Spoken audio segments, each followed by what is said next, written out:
The evil woman who collects young people's destinies and sells them to powerful politicians. The woman stood with a young boy in the front of a church. She told the boy to bend down his head so she could pray for him. She placed her hand on the boy's head. Beautiful light was coming out from the young boy's head and entering the evil woman's hand. The young boy did not know the woman was rendering his life useless. He did not know she was performing evil on his head. Everyone inside the church thought something good was happening. The woman looked calm and gentle.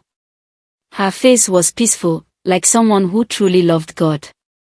People believed she was helping the boy. Some women even nodded their heads in approval. "See how she cares for the children," one woman whispered. The pastor stood near the altar watching the prayer. Nothing looked strange to him. It was common for people to pray for young people in church. But what nobody could see was what was really happening. The boy's name was Daniel. He was one of the brightest boys in the town. Teachers loved him. His parents believed he would grow up to become a great leader one day. But as Daniel bent his head, the woman quietly closed her eyes. Her hand rested gently on his head. And then it started. From the top of the boy's head, something beautiful began to rise slowly like soft light. It looked like tiny shining lights floating in the air. Commentary: sometimes the most dangerous evil does not look ugly. Sometimes it looks peaceful, calm, and even holy. The shining lights moved slowly like small stars. But they were not stars. They were pieces of the boy's destiny. His future. His greatness. His purpose. The lights flowed gently from his head and entered the woman's palm.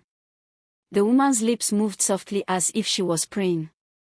But her prayer was not a prayer. It was a silent command. More light came out. More destiny left the boy. Inside the church, the choir continued singing. Nobody noticed anything strange. But one person had begun to feel uncomfortable. A young man named 𝗵𝗲 sat at the back of the church. He had been watching carefully. At first, he thought the shining lights were just sunlight passing through the church windows. But then he noticed something strange.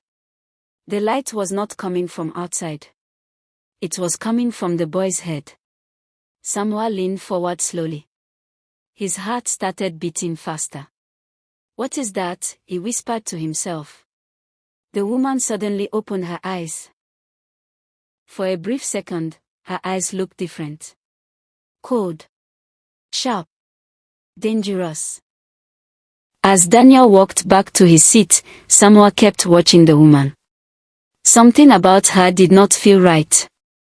After the service ended, people began leaving the church. The woman walked outside quietly. 𝗵𝗲 followed her from a distance. She walked slowly toward the back of the church compound where there were fewer people. Then something shocking happened.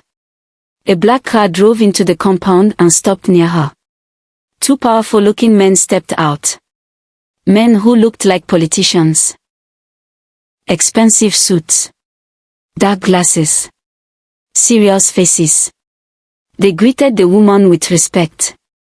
𝗵𝗲 quickly hid behind a tree so they would not. "This is boy destiny, his future, his greatness." Wow, I will pay you for me this destiny. With this, I will be able to win the election. The woman smiled and slowly opened her palm. Inside her hand were the same small shining lights that came from Daniel's head. The politician's eyes widened. "Strong destiny," he said. The second man nodded with satisfaction. "This will help our election," he said quietly. 𝗵𝗲's heart almost stopped. Commentary: some people do not chase success. They steal it from others. The woman looked proud. "There are many more in this town," she said. "Many bright youths." The politician smiled. "Good." Then the woman said something that made 𝗵𝗲's blood turn cold. "Tomorrow," she said slowly, "I will collect another one." The politician asked, "From who?" The woman turned her head slowly. Her eyes looked directly toward the tree where 𝗵𝗲 was hiding. Then she smiled. From the one hiding behind that tree. 𝗂𝗵𝗲 froze. He realized something terrifying. She had known he was there all along. And now, she wanted his destiny next.